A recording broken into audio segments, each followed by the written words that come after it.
Metallitööstus. Kaasaegne metallitööstus on ohutu, efektiivne ning sisaldab endas palju rohkem kui ühte tehase hoonesse mahub. Tööstusvaldkonna eesmärk on toorainet pidevalt väärindada ehk igal sammul tõsta toote väärtust. Metallitööstuse esmane tooraine on maak, mida kaevandatakse maapinnast.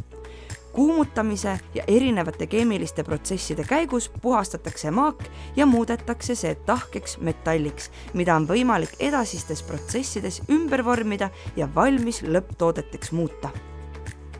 Eesti tehastesse jõuab metall harilikult talade, varraste, torude või lehtmetalli kujul, kus seda samm-sammult edasi töödeldakse. Tehastesse saabunud toormaterjali ladustamine ja täpse koguse teadmine on tehase efektiivsuse tagamise seisukohalt väga oluline samm.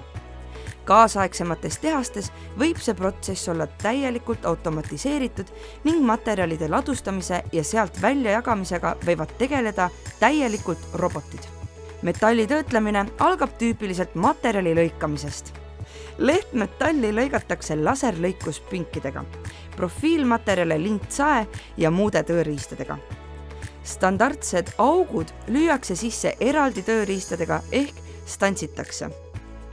Valmis lõigatud detailid liiguvad sobiva kuju ja tugevuse andmiseks edasi painutamisele.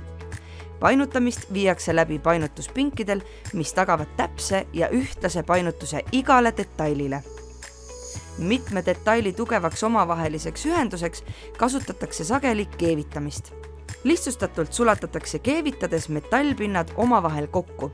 Sageli kasutatakse keevises lisamaterjali, mis aitab pindadel omavahel paremini liituda. Mõned detailid sünnivad otse metallplokist, millest freespingi abil keerukamad detailid ühes tükis välja freesitakse. Detailide valmistamise viimane osa on nende viimistlemine. Sõltuvalt kasutatud toormaterjali liigist ja detailile kehtestatud nõuetest võib olla vajalik metallipinna puhastamine, poleerimine, värvimine või muul moel töötlemine.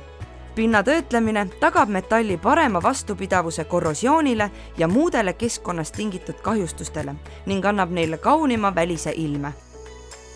Tihti lõpeb metalldetaili teekond tehases üksiku detailina, kuid suuremate tööde korral tuleb lõppseade väiksematest detailidest kokku panna. Kokku pandud suuremat masinat või konstruktsiooni nimetatakse koosteks.